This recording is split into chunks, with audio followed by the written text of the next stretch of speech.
Ibu, siapa dulu yang bapaknya punya telepon genggam sebesar batu bata? Ada ya? Pasti orang kaya itu. Itu mereknya Motorola tuh. Motorola ada namanya, anak buahnya namanya Martin Cooper, tahun 1973 membuat telepon genggam justru terinspirasi dari tubuh manusia. Ya, terinspirasi dari tubuh manusia. Karena manusia rupanya dari dulu sejak Nabi Adam Allah ciptakan ada vibrasi gelombang elektromagnetiknya. Zaman dulu belum ada HP, Raja Samudra Pasai bisa berkomunikasi dengan Raja di Maluku. Lewat apa coba? Belum ada surat, belum ada telegram. Pakai apa? Telepati. Sinyal ini. Sinyal ini. Jadi sinyal ini membawa pesan keluar, Ibu. Dan dia akan menarik. Maka kebayang ibu jengkel sama pasangan atau jengkel sama anak dan ibu tidak maafkan, penuh di kolbu ibu. Kebayang nggak dia keluar sinyalnya dan ditarik peristiwa yang sama. Ibu marah sama suami misalnya, ya, karena suami berkata kasar hanya gara-gara secangkir kopi.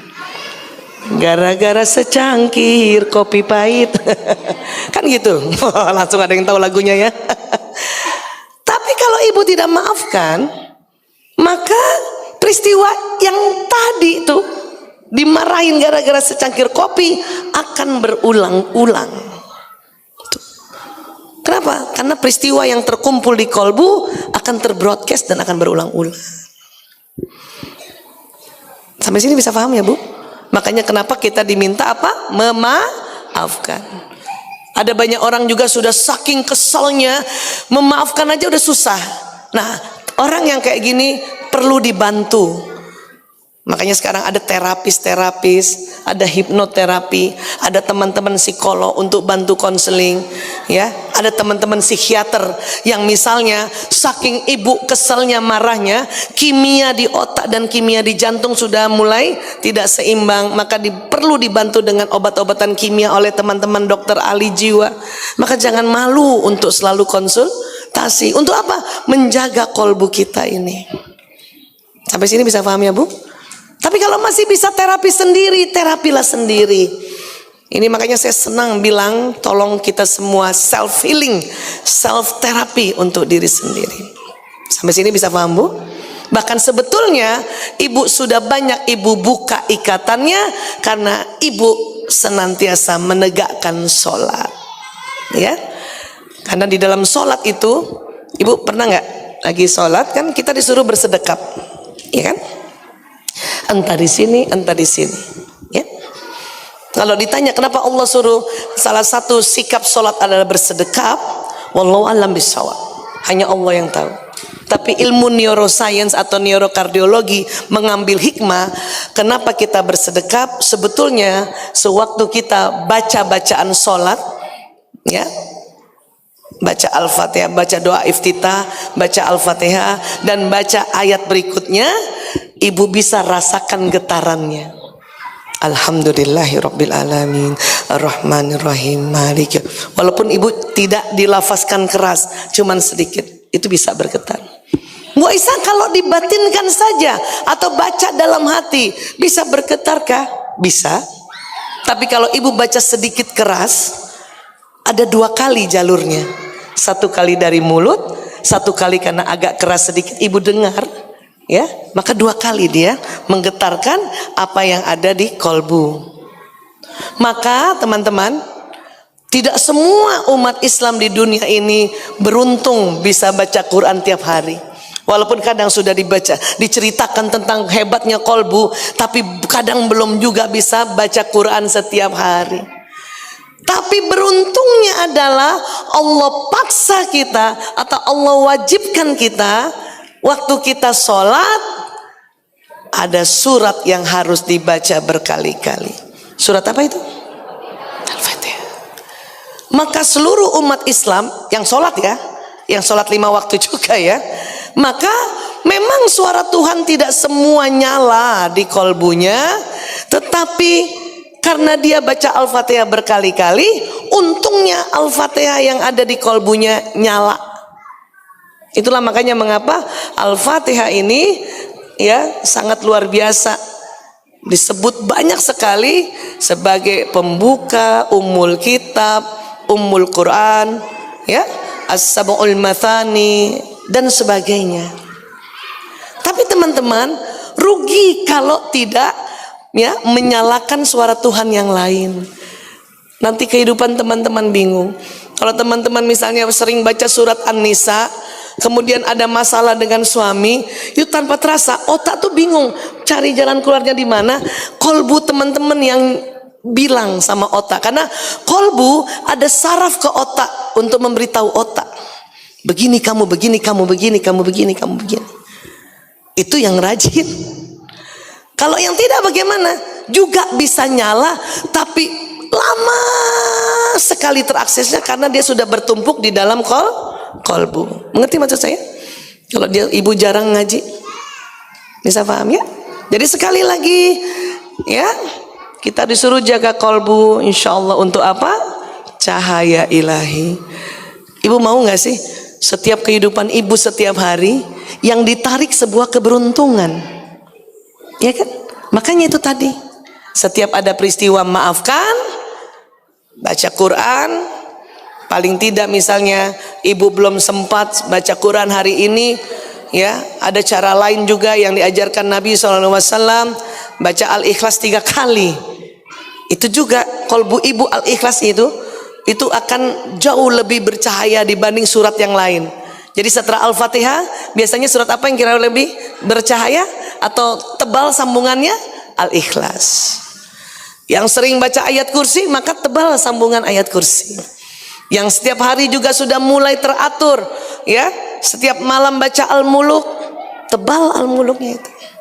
Saya baru sadar itu, oh rupanya di Al-Muluk ada ayat untuk pergi jalan-jalan ke luar negeri. Dalam hati saya, pantas ya saya sering keluar negeri, cialah.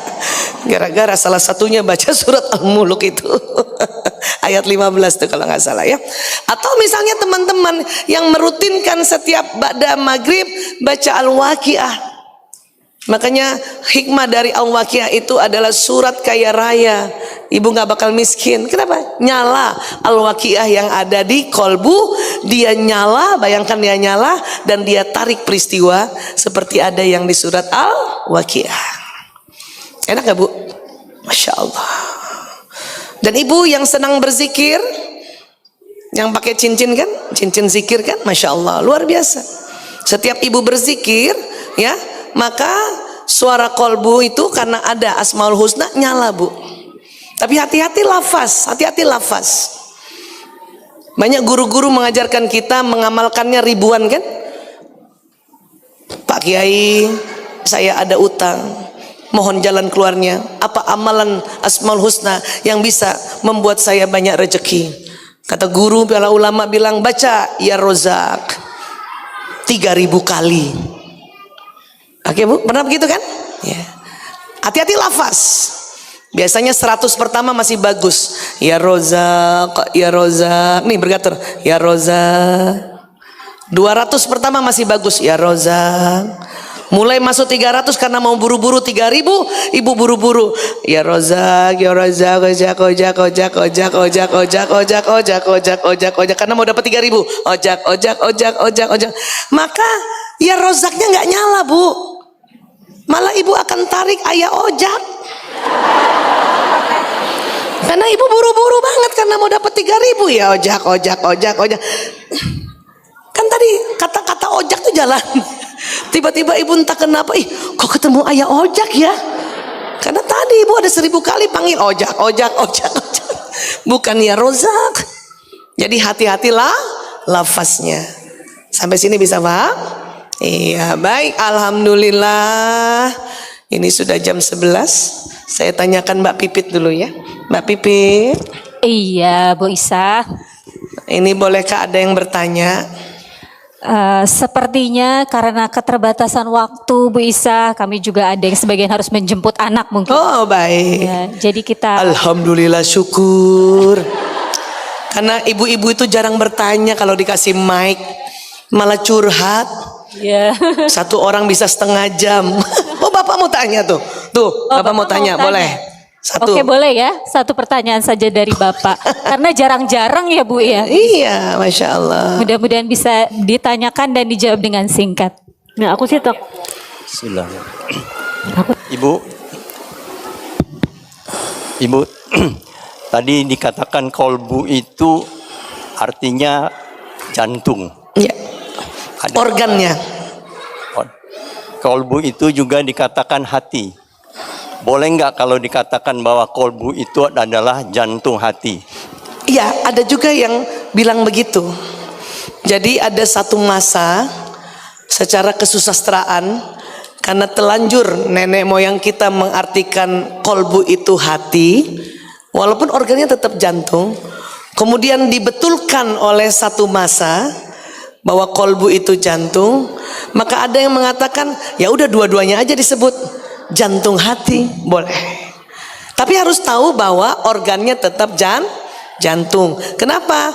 Karena sekarang secara ilmiah pun di tahun 98 ditemukan bahwa ya neuron itu adanya di jantung, di daerah serambi kanan, dekat dengan alat pacu jantung. Maka pada saat ibu begini tuh yang ibu pegang jantung ibu.